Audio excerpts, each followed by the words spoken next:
नमस्कार दोस्तों, मैं हूं सुबोध और आपका बहुत बहुत स्वागत है आपके अपने चैनल अरुणोदय में। दोस्तों, हम लोग पढ़ रहे हैं द्विवेदी युग और द्विवेदी युग की इस क्लास से पहले आपकी एक क्लास और बनाई जा चुकी है। उस क्लास में हम लोगों ने बात की थी द्विवेदी युग पे, यानी उस क्लास में हम लोगों ने द्विवेदी युग की विशेषताएं पढ़ी थी।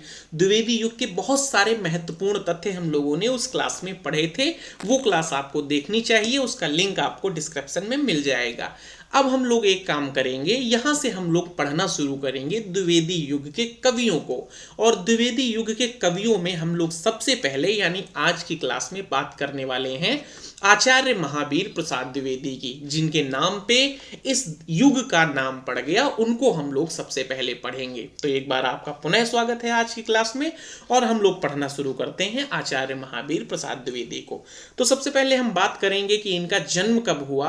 तो आचार्य महावीर प्रसाद द्विवेदी का जन्म हुआ 1864 में और इनका निधन हुआ 1938 में। अगर बात करें कि इनका जन्म कहाँ पे हुआ, तो जिला था रायबरेली और गांव का नाम था दौलतापुर। और रायबरेली कहाँ पे पड़ता है आपको पता होगा, उत्तर प्रदेश का ये जिला है। तो जन्म स्थान इनका क्या हो गया, उत्तर प्रदेश में रायबरेली और रायबरेली में दौलतापुर गांव। तो ये बात इनके बारे में हो गई। बढ़ते हैं आगे और देख लेते हैं इनके कुछ उपनाम। तो इनके उपनामों में इनका एक नाम है भुजंग भूषण भट्टाचार्य और इनका एक उपनाम है सुकब किंकर और इनका एक उपनाम है कल्लू अलहैत। ये इनके उपनाम इस तरीके से पढ़े इन्होंने इन उपनामों से कुछ रचनाएं लिखी, उस तरीके से इनके उपनाम पड़ गए। जैसे ये कल्लू अलहैत से इन्होंने एक जो है रचना लिखी थी सरगो नरक ठिकाना नहीं, तो उससे इनका एक उपनाम हो गया कल्लू अलहैत। तो ये जो है इनके 3 उपनाम थे और ये जो है इनके बारे में थोड़ी मोटा माटी जानकारी थी जो हम लोगों ने ले ली। अब हम लोग बढ़ाते हैं अपनी क्लास को आगे और कुछ चीज़ें और समझने की कोशिश करते हैं। तो क्लास हम लोग इस तरीके से अपनी आगे बढ़ाएंगे। पहले हम लोग आचार्य महावीर प्रसाद द्विवेदी के बारे में कुछ तथ्य पढ़ेंगे। जो जो तथ्य जहां जहां से मिल गए हैं वो आपके सामने प्रस्तुत कर दिए गए हैं और क्लास के आखिरी में हम लोग महावीर प्रसाद द्विवेदी का पूरा रचना संसार पढ़ लेंगे, यानी जो इनकी मौलिक रचनाएं हैं, जो इनकी अनुदित रचनाएं हैं, इसके अलावा इनकी जो गद्य रचनाएं हैं, इन सारी चीज़ों को हम लोग देखेंगे।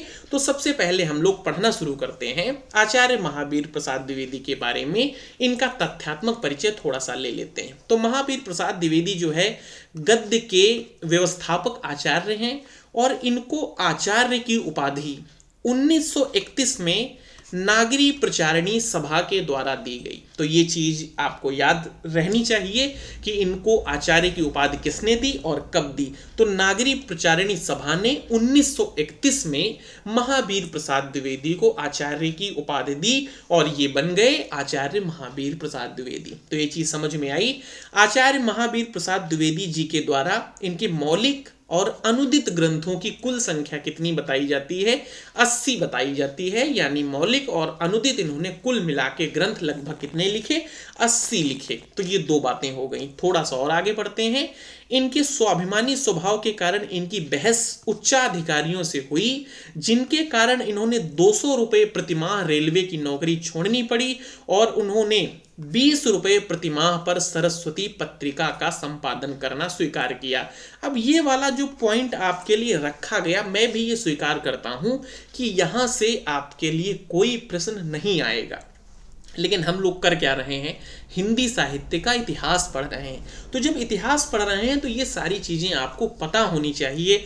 आप कभी ये सोचते नहीं हैं कि आप ये सोचिए कि अगर देखा जाए द्विवेदी युग के सबसे बड़े कवि कौन हैं।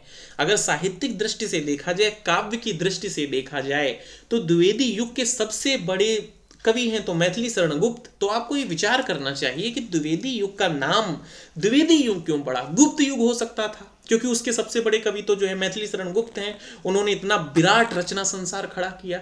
लेकिन यही वजह है जो आप ये पॉइंट पढ़ रहे हैं, यहाँ से आपको कुछ नहीं मिलेगा परीक्षा में। लेकिन ये चीज़ सोचिए कि एक इंसान ने क्या उसमें जो है स्वाभिमान रहा होगा। 1864 में इनका जन्म हुआ, उन्होंने 20 साल बाद नौकरी पाई होगी। 1800 जो है तकरीबन 80-80 में उन्होंने जो है नौकरी पा ली होगी। उसके बाद जो है उस समय जो है उन्होंने 200 रुपए की नौकरी को ठुकरा के साहित्य की सेवा के लिए 20 रुपए प्रतिमाह सरस्वती पत्रिका का संपादन करना शुरू किया। ये स्वाभिमान है, ये साहित्य के प्रति प्रेम है जो एक युग इनके नाम से खड़ा किया गया। और आपको ये भी बता दें कि सरस्वती जो पत्रिका है वो सन 1900 में प्रकाशित होना सबसे पहले शुरू हुई थी। और शुरू में जो इसके संस्थापक थे कौन थे? चिंतामणि घोष थे। ये बात हम लोगों को पता है। और महावीर प्रसाद द्विवेदी ने इस पत्रिका का संपादन कब से कब तक किया? तो 1903 से 1920 तक, यानी 17 साल तक महावीर प्रसाद द्विवेदी ने इस पत्रिका का संपादन किया। और इतने लंबे समय तक ये इस पत्रिका का संपादन करते रहे। कई बार आप लोग जो नए विद्यार्थी हैं खासकर ये गलती कर देते हैं कि सरस्वती पत्रिका इस तरीके से जो है महावीर प्रसाद द्विवेदी के नाम के संग जुड़ गई। कुछ लोग गलती ये कर बैठते हैं कि सरस्वती पत्रिका का संपादक ही जो है सो पहले संपादक इनको बता देते हैं महावीर प्रसाद द्विवेदी को। लेकिन ये चीज याद रखना, सरस्वती पत्रिका 1900 से जब निकलना प्रारंभ हुई थी तो इसके जो संस्थापक थे और पहले संपादक थे वो कौन थे? चिंतामणि घोष थे। फिर 1930 से 1920 तक कौन रहे? आचार्य महावीर प्रसाद द्विवेदी रहे। तो ये बात हो गई। बढ़ते हैं आगे, कुछ चीजें और इनके बारे में जानते हैं। एक जो है इनके बारे में बच्चन सिंह का कथन है वो हम लोग पढ़ेंगे। सरस्वती के माध्यम से द्विवेदी जी ने हिंदी साहित्य के गद्य और पद्य की विभाजन रेखा को मिटा दिया। अब देखिए, जो भारतेंदु युग था, भारतेंदु युग में जो गद्य की भाषा थी वो तो जो है खड़ी बोली प्रतिष्ठित हो चुकी थी। गद्य की भाषा में उसके जो है नाटक और उपन्यास ये सारी चीजें गद्य में लिखी जा रही थी। लेकिन जो पद्य की भाषा थी वो कहीं ना वो जो है ब्रज भाषा ही बनी हुई थी। तो महावीर प्रसाद द्विवेदी ने एक बड़ा ये काम किया कि इन्होंने पहली बार साहित्य में गद्य और पद्य में दोनों में जो है खड़ी बोली को प्रतिष्ठित किया। इसीलिए बच्चन सिंह कहते हैं कि सरस्वती यानी सरस्वती पत्रिका के माध्यम से द्विवेदी जी ने हिंदी साहित्य के गद्य और पद्य की विभाजन रेखा को मिटा दिया और गद्य पद्य की भाषा खड़ी बोली हो गई। इसका श्रेय द्विवेदी जी को ही है। तो ये बच्चन सिंह का एक कथन हो गया।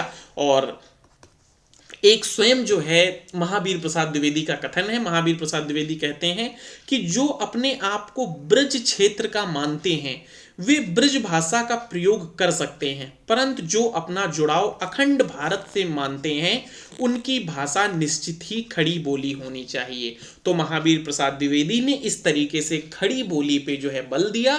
और जो उनका एक द्विवेदी युग का मंडल था उसको लगातार सरस्वती पत्रिका के माध्यम से लगातार लेख लिख के उसको प्रेरित करते रहे कि आप लोग जो है रचनाओं को खड़ी बोली में लिखें। द्विवेदी जो महावीर प्रसाद द्विवेदी जी थे वो जो है वर्ड्सवर्थ से एक मामले में प्रभावित माने जाते थे। जैसे वर्ड्सवर्थ कहता था कि गद्य और पद्य की भाषा एक होनी चाहिए, उसी तरीके से महावीर प्रसाद द्विवेदी भी कहते थे गद्य और पद्य की भाषा एक होनी चाहिए थी। लेकिन इस युग से यानी द्विवेदी युग से पहले भारतेंदु युग में गद्य की तो भाषा खड़ी बोली हो चुकी थी लेकिन पद्य की भाषा अभी तक ब्रज ही थी। तो महावीर प्रसाद द्विवेदी का यह कहना था कि जिस भाषा में गद्य रचा जाए उसी भाषा में पद्य रचा जाए। तो इस बात पे इन्होंने जोर दिया और अपने युग में एक ये बड़ा इनके द्वारा एक तरीके से निर्णय हुआ, बड़ा जो है बदलाव हुआ और गद्य पद्य दोनों की ही भाषा खड़ी बोली बन गई।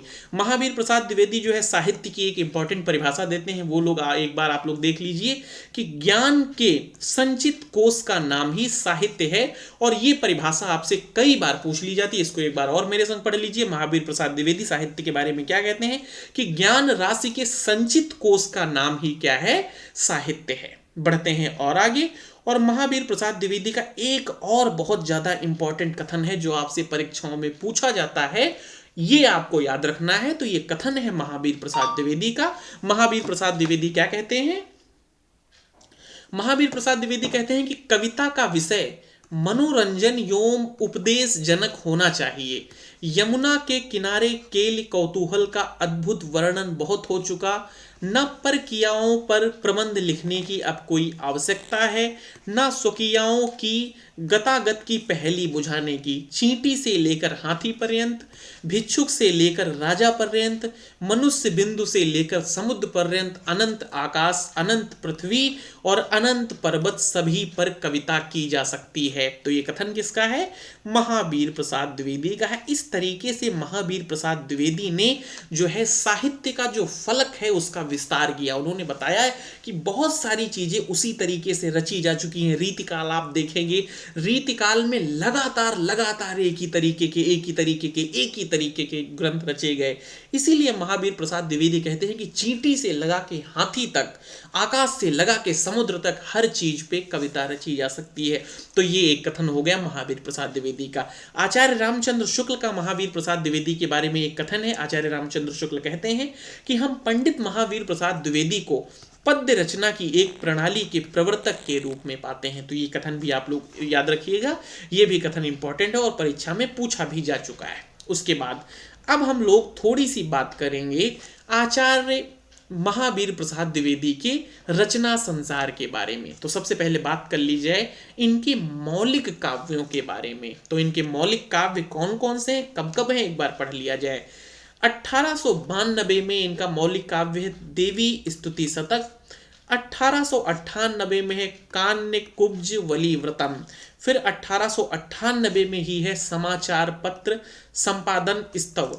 1907 में है कान्य कुब्ज अबला बिलाप और 1903 में है काव्य मंजूषा और 1940 में है द्विवेदी काव्यमाला। 1923 में है सुमन, इंपॉर्टेंट है, और 1909 में है कविता कलाप। तो ये जो है इनकी मौलिक रचनाएं हो गई। इन्होंने जो है अनुदित रचनाएं भी की हैं और अनुदित रचनाओं के लिए इनका नाम ज़्यादा जो है सुविख्यात हुआ। इनकी अनुदित रचनाएं भी हम लोग पढ़ लेते हैं। इनकी जो है एक अनुदित रचना है विनय शतक भर्तहरि। ये जो है वैराग्य शतक, जो भर्तहरि हैं, भर्तहरि के वैराग्य शतक का दोहों में अनुवाद है। वैराग्य इनके जो भर्तहरि के अनुवाद शतक का दोहों में अनुवाद है। इनका विहार वाटिका है, ये जो है जयदेव के गीत गोविंद का अनुवाद है। फिर स्नेह माला है और गंगा लहरी है। जो गंगा लहरी है वो जगन्नाथ की गंगा लहरी जो है उसका सवैया छंद में अनुवाद है। ये भी आप लोग याद रखिएगा, गंगा लहरी जगन्नाथ दास की जो है गंगा लहरी का अनुवाद है और किस छंद में है, तो सवैया छंद में है। उसके बाद ऋतु तरंगिनी है, ये जो है कालिदास के ऋतु संहार का जो है संक्षिप्त रूप में क्या है, अनुवाद है, हिंदी अनुवाद है। और जैसे हम लोगों ने शुरू में बात की थी कि सर्गो नरक ठिकाना नहीं, ये इनकी प्रसिद्ध कविता है। और इस कविता में जो लोग गांव से पलायन करके शहर में जाते हैं उस पे एक तरीके से इनकी व्यंग्यात्मक कविता है। और ये कविता का जो नायक इसमें होता है वो कौन होता है, कल्लू अलहैत नाम से ये जो है इनकी कविता है। अब हम लोग बात करेंगे आगे और इनकी कुछ गद्य रचनाएं हैं उनको भी देख लेते हैं। तो कौन कौन सी इनकी गद्य रचनाएं हैं, जैसे कालिदास इनकी जो है गद्य रचना है, कालिदास और उनकी कविता इनकी गद्य रचना है। और ये जो रसक के रंजन है ये इनका निबंध संग्रह है। ये जो है इनका निबंध संग्रह है। रसज्ञ रंजन इनका निबंध संग्रह है। अतीत स्मृति है, सुकवि संकीर्तन है, लेखांजलि है, प्रबंध पुष्पांजलि है और विचार विमर्श है। तो ये इनकी गद्य रचनाएं हो गईं। उसके बाद इनके कुछ प्रमुख लेख हैं, उन पर भी एक बार दृष्टि डाल ली जाए। जैसे कालिदास की निरंकुशता, ये कालिदास की निरंकुशता हो जाएगा। क्या हिंदी नाम की कोई भाषा नहीं। उसके बाद खड़ी बोली का व्याकरण हो सकता है। कविता के प्रतिमान, ये जो है इनका लेख है। और कविता के नए प्रतिमान किसका है, नामवर सिंह का एक ग्रंथ है। कवि और कविता भी इनका लेख है। नागरी तेरी यह दशा इनका एक लेख है। आर्य समाज का कोप इनका एक लेख है। और हे कविते ये भी इनका एक प्रमुख लेख है। तो ये इनके कुछ हिंदी में प्रमुख लेख हो गए। और बच्चन सिंह का इनके ऊपर एक कथन है जिससे हम लोग कुछ चीजें जानेंगे। 1908 में इन्होंने सरस्वती पत्रिका में अपना महत्वपूर्ण ग्रंथ लिखा था, संपत्ति शास्त्र, जो है अर्थशास्त्र, उस समय की राजनीतिक और अर्थशास्त्र संबंधी चीजों पे लिखा गया। तो बच्चन सिंह लिखते हैं कि 1908 में सरस्वती में संपत्ति शास्त्र की भूमिका छपी। संपत्ति शास्त्र मौलिक ग्रंथ हो या अनुवाद, जबकि नंद दुलारे वाजपेयी जो हैं इसको अनुवाद मानते हैं। इसकी भूमिका के प्रकाशन के बाद सरस्वती का रुख क्या हो गया था, राष्ट्रीय हो गया था। तो आप लोग ये याद रखिएगा कि संपत्ति शास्त्र किसका ग्रंथ है, तो महावीर प्रसाद द्विवेदी का।